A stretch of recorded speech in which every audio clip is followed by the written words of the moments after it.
Oi, pessoal, espero que todos estejam bem, se cuidando, né? Na aula de hoje a gente vai ver o período pré-colonial e a colonização do Brasil. Então, na aula passada a gente viu um pouco do contexto histórico e político, né, de Portugal, antes deles chegarem no Brasil, e o que levou, né, eles a chegarem no Brasil, a descobrirem o Brasil, né?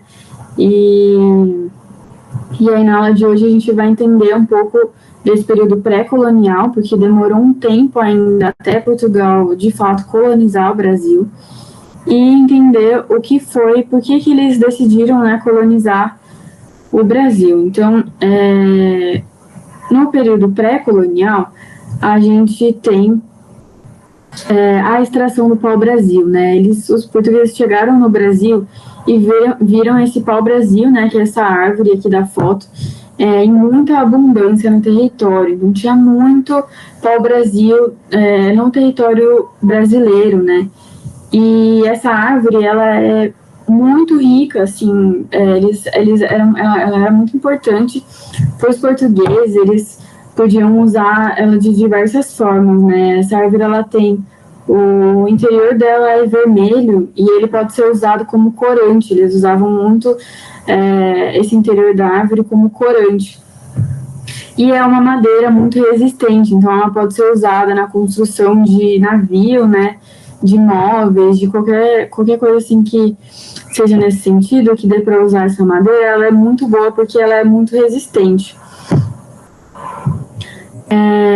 E aí, né, durante esse período da extração do pau-brasil, eles fizeram esse sistema de feitorias, que é da mesma forma como eu expliquei na aula passada, que eles faziam na costa da África, né? Eles fizeram da mesma forma que eles fizeram lá, eles fizeram aqui para essa extração do pau-brasil, esse sistema de feitorias. E aí o monopólio comercial era do Fernão de Noronha, né? Que mais para frente ele vai receber uma capitania hereditária, né? Que eu vou explicar mais para frente. E aí a cidade de Fernão de Noronha recebe esse nome por conta dele, né? Aí, aqui a gente tem, né, entre 1500 e 1535, a extração do pau-brasil. E ela, como que ela se deu, né? Foi principalmente com trocas com os indígenas. Então, os indígenas davam a madeira para os portugueses e os portugueses, em troca, davam peças de tecido, facas, canivetes, coisas desse tipo, né? E muita gente acha, né, que, nossa, foi uma troca muito injusta, porque são coisas tão banais, assim, né, que em troca de uma árvore, uma coisa, assim, valorosa, né, valiosa, assim. Mas isso é um pensamento, né, da visão dos portugueses, porque para os indígenas era uma troca muito justa, era uma troca muito importante, assim, fazia sentido para eles fazerem essa troca, porque eram materiais que eram importantes para eles, né, que eles iam usar, que eles precisavam. Então, assim, não era injusto, só é uma visão do ponto de vista dos portugueses mesmo. Então era uma troca justa, assim, apesar de ainda haver, né, muita opressão, assim, né, por parte dos portugueses, assim, mas a gente vai entender um pouco mais pra frente também. Aí até aqui, né, é o período pré-colonial que a gente chama, né, que é antes da colonização. E aí, para a gente entender um pouco como que foi esse processo da colonização de fato do Brasil, a gente precisa voltar lá para 1494, quando Portugal e a Espanha fizeram esse Tratado de Tordesilhas. O que foi esse Tratado de Tordesilhas? Foi uma divisão do mundo inteiro mesmo, assim, em dois hemisférios. E aí a parte oeste, eles fizeram uma linha, né, que é aqui, ó, tem esse mapa. Aqui, essa linha aqui, é o limite do tratado, né? É uma linha imaginária que eles fizeram para dividir o mundo. Então, a oeste pertencia à Espanha e a leste pertencia a Portugal. Aí aqui a gente consegue ver, né? Essa parte aqui, em roxo pertence a Portugal e essa parte em verde pertence à Espanha, aqui também, né? Naquela época, eles não tinham muita noção do que era o território americano, né? Eles sabiam que existia um território ali, mas eles não tinham dimensão do tamanho do território. Então, eles fizeram essa divisão meio da cabeça deles, assim, eles não tinham conhecimento ainda sobre esse território e o que tinha no território que eles poderiam se interessar, né? Então, acabou que ficou um pouco injusto, digamos, né? Porque Portugal ficou com essa parte, só a pontinha aqui da América do Sul, enquanto a Espanha fica com toda essa região aqui da América do Norte, do resto da América, né? América do Sul, América Central, toda essa parte aqui da Espanha, né? Até 1580. E aí, o que a gente precisa entender com esse tratado para entender a colonização do Brasil, né? A Espanha não era uma ameaça para os portugueses nessa época, porque eles tinham feito esse tratado, então eles estavam acordados já sobre qual território era de quem. Então, estava tudo certo até aí, né? Só que os outros países da Europa não concordavam com isso. Os franceses, por exemplo, eles não reconheciam esse tratado. Então, para eles, um território se torna seu quando você ocupa e explora a terra, né?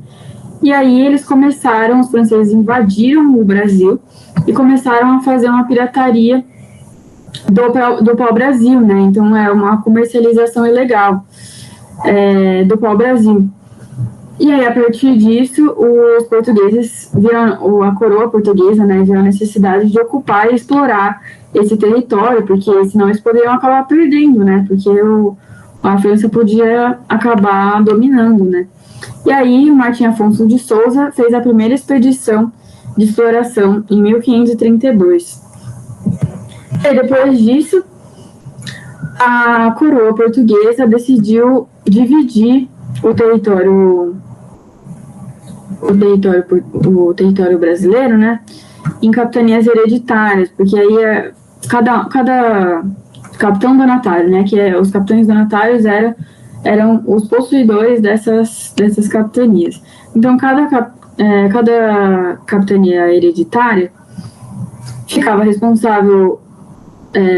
Cada capitão donatário, desculpa a confusão, cada capitão donatário ficava responsável por uma capitania hereditária, que são essas faixas aqui, né? Então tem a capitania do Rio Grande, a capitania Itamaracá, Pernambuco, Baía de Todos os Santos e assim por diante, né?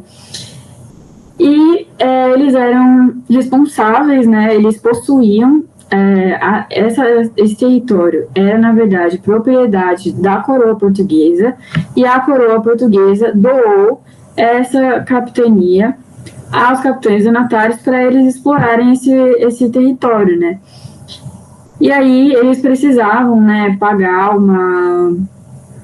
tinha uma taxa, assim, que a coroa cobrava, e eles não podiam vender e nem doar, nem dividir, eles não podiam fazer quase nada assim com a terra que deixasse de ser deles, né? Porque a terra não era propriedade dos capitães donatários, a terra ela era propriedade da coroa portuguesa. Os capitães donatários eles receberam essa terra como doação para poder usar. Então, o poder que eles tinham era na esfera econômica e administrativa. Então, eles administravam esse lugar e eles podiam fazer o que eles queriam fazer para arrecadar dinheiro, né, lucro, e também pagar a coroa, né.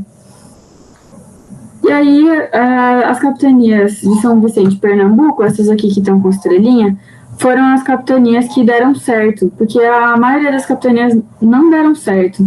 Elas não foram um sucesso, assim. As que foram mesmo foi de São Vicente e Pernambuco, e elas foram principalmente porque elas tiveram uma atividade açucareira na região e também tiveram um relacionamento menos agressivo com os indígenas. Então, nessas outras capitanias, os capitães donatários, eles tinham uma relação muito agressiva, assim, eles atacavam muito os indígenas e acabou que não deu certo, eles não conseguiram manter essas capitanias. E aí, ao longo dos anos, essas capitanias foram deixando de existir, assim, e lá para o século XVIII, né, o Marquês de Pombal, ele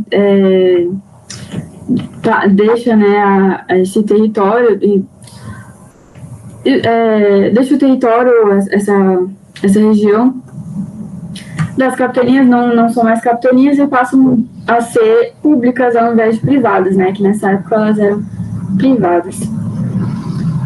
E aí, em 1549, Tomé de Souza foi o governador-geral do Brasil, né? E aí, o que aconteceu para o Dom João III querer estabelecer um governo geral aqui nessa região?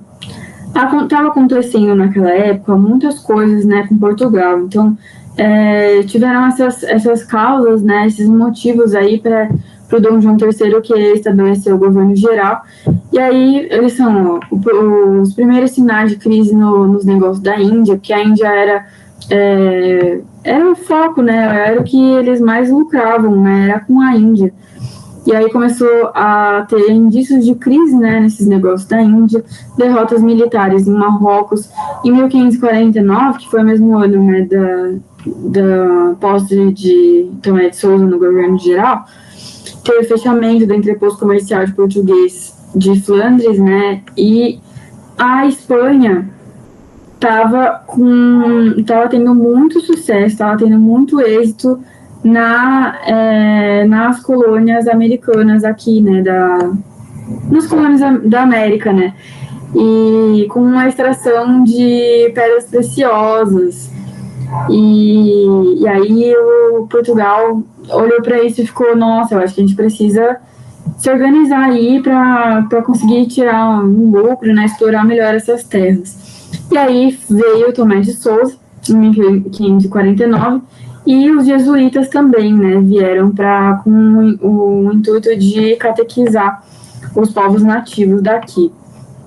Aí o Tomé de Souza também, ele foi importante porque ele criou, né, a capital São Salvador, que foi capital do Brasil até 1700.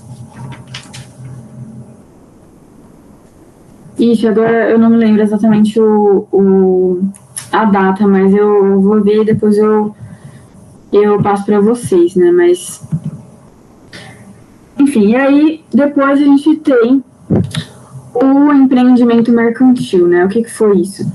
A Europa, naquela época, ela estava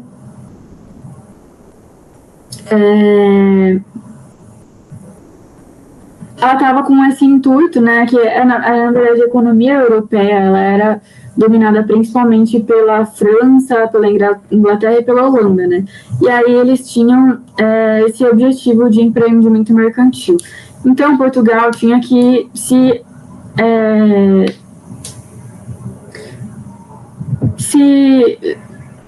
entrar nesse empreendimento mercantil também, né, junto com o restante da Europa. E aí, para isso, eles precisavam ter uma acumulação de riqueza, né? E o que eles usavam para essa acumulação de riqueza? O trabalho compulsório, que na América Espanhola foi a partir de um trabalho servil. Mas, enquanto isso, no Brasil, a gente tem o trabalho escravo. E aí que começa, né, a escravidão no Brasil. Tem esse trabalho escravo. A gente vai ver um pouco, né, do trabalho, né, nesse período no Brasil para o empreendimento mercantil, né, que tinha esse objetivo. Os portugueses tinham esse objetivo. E aí, por que era o trabalho escravo no Brasil, enquanto na Espanha era o trabalho servil, né? Era muito mais conveniente para Portugal, até porque eles já tinham um comércio de escravos africanos, né? Como a gente viu na aula passada também, eles já escravizavam os africanos e usavam nas ilhas do Atlântico, levavam também esses escravos para Portugal, para trabalho doméstico e essas coisas. E aí eles começaram a trazer esses escravos para cá também. E além disso, eles viram esse comércio de escravos africanos como um bom negócio para a colônia. E uma potencial fonte de riqueza também, né? Então, eles viram que eles podiam ganhar muito dinheiro em cima desse comércio de africanos, né? De escravos africanos. E aí, para a gente entender um pouco a escravidão dos negros africanos, né? Por que Portugal escravizou os negros africanos aqui no Brasil e não os indígenas? Por que foi muito mais os negros africanos do que os indígenas? Porque foram os indígenas também, mas assim, foi muito mais de africano, né? Então, para a gente entender um pouco, eu separei alguns tópicos aqui, né? Os indígenas eles tinham a proteção da coroa e da igreja. Por quê? A igreja ela tinha a intenção de catequizar esses indígenas, né? Eles viam como possíveis trabalhos para a Europa, né? Só que catequizados, enfim. Eles tinham muita catástrofe, uma catástrofe muito grande demográfica. O que é isso? Os portugueses, quando eles vieram para o Brasil, eles trouxeram muitas doenças. E muitas doenças que os indígenas, eles não tinham resistência para essas doenças, como a varíola, por exemplo. Então, acontecia muitas mortes mesmo, assim, por essa doença dos indígenas, né?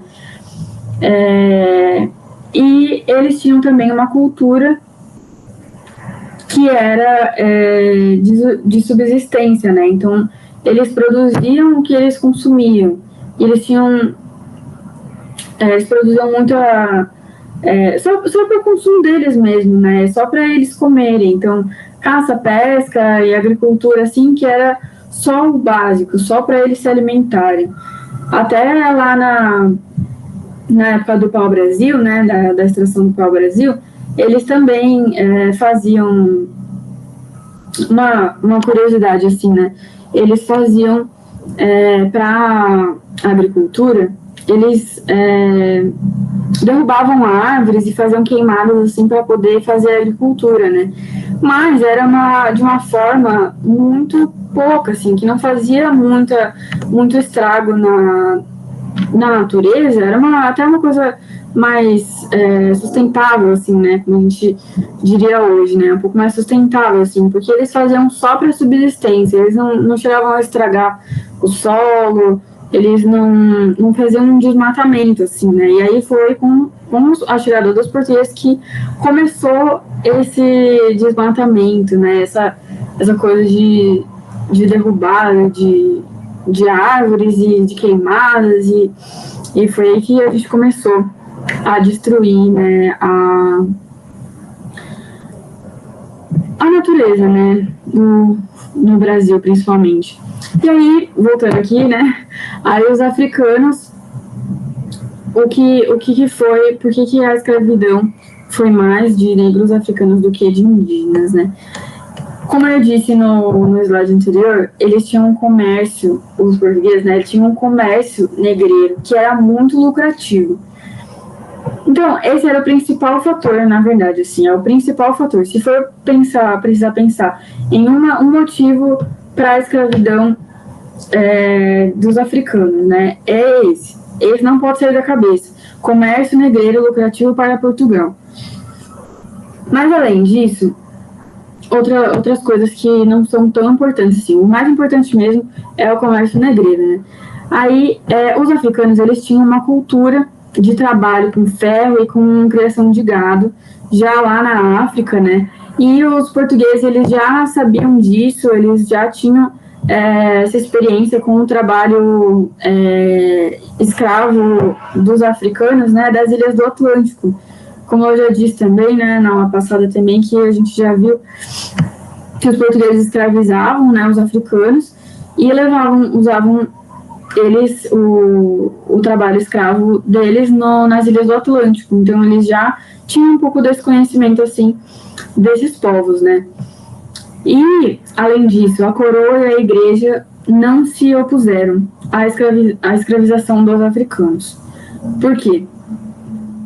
Se tinha naquela época uma teoria científica, que não é uma teoria científica de fato, né? Depois foi comprovado que isso está completamente errado, mas naquela época eles tinham a ideia, eles tinham esse pensamento de que os negros eram racialmente inferiores, porque eles tinham estudos, né? Faziam estudos assim que depois a gente vai ver que não eram estudos reais, assim, não tem nenhuma comprovação científica de fato, assim, tá completamente errado isso, mas eles tinham a ideia de que o cérebro africano era diferente, né, o crânio dos africanos era diferente e que por isso eles eram menos inteligentes, não eram tão racionais. Ele tinha uma ideia completamente errada, assim, que é completamente equivocada. Só que por conta disso, eles achavam que os africanos não eram eles eram inferiores, né? Então, judicialmente, assim, também na lei, eles também não eram considerados pessoas, né? Eles eram considerados coisas. Então, dava um pouco mais de margem, assim, para eles serem mais escravizados do que os indígenas, né? Os indígenas, a coroa e a igreja, eles tinham a intenção de catequizar e não era tão essa visão dos povos indígenas como coisa, como era com os africanos. E aí tem muita gente também que fala que porque os escravos africanos, os africanos foram mais escravizados porque os indígenas, eles eram muito resistentes, né, à escravidão, eles eram mais difíceis de se escravizar. De fato, eles tinham um conhecimento muito melhor, muito maior do território, né? Eles estavam no território nativo deles, na região deles, então eles tinham esse conhecimento maior sobre o território, mas não quer dizer que os negros africanos não tinham resistência, não resistiram à escravidão, né? Até porque quando você é escravizado, você não é tão simples assim, você, não, tudo bem, né, vou ser escravizado aqui. Não é assim. Eles resistiram e muito, muito mesmo. E aí aqui a gente vai ver um pouco da resistência, né? Eles faziam fugas individuais e coletivas, agressões contra os senhores de escravo, tinham uma resistência no cotidiano, né, no trabalho mesmo, do cotidiano, e muitas dessas fugas eles iam para quilombos, né? Os quilombos eram esses estabelecimentos de negros que escapavam, então eles se juntavam ali e tinha até era até um pouco parecido assim com a organização, né, deles, era um pouco parecida com como era na África, né? E aí um dos quilombos que é mais importante assim na resistência, né, que existiu aí por quase 100 anos, foi o Quilombo dos Palmares, e que teve o Zumbi dos Palmares como principal líder, né, que foi o símbolo de resistência aí dos negros escravos, e é mencionado até hoje, né, sobre isso. E eu acho que para a aula de hoje é isso. Eu acho que na aula que vem a gente vai ver um pouco sobre as atividades econômicas, né, do Brasil, que começou principalmente com o ciclo do açúcar, que a gente vai ver. E acho que já foi bastante tempo de aula, então eu vou encerrar essa aula aqui por aqui. Hoje, aí, na próxima aula, a gente continua, tá? E aí, eu me coloco à disposição de novo por WhatsApp, por e-mail, se vocês precisarem falar comigo. Eu também vou colocar uma listinha de exercícios no Classroom, então vou separar alguns exercícios e vou mandar lá junto com os slides da aula de hoje. Aí vocês, se vocês quiserem, é muito importante treinar, né, fazer os exercícios e ver o que errou, o que acertou, e entender por que errou, né, e eu acho que o exercício é uma parte importante do estudo para a gente saber mesmo se a gente está entendendo ou não a matéria, né, e aí, a partir disso, vocês podem tirar dúvidas comigo também, e eu posso também explicar se vocês falarem comigo, eu posso até gravar um vídeo, assim, sobre esses exercícios, né? Mas eu vou mandar lá, qualquer coisa, falem comigo, tá bom? Até a próxima, então.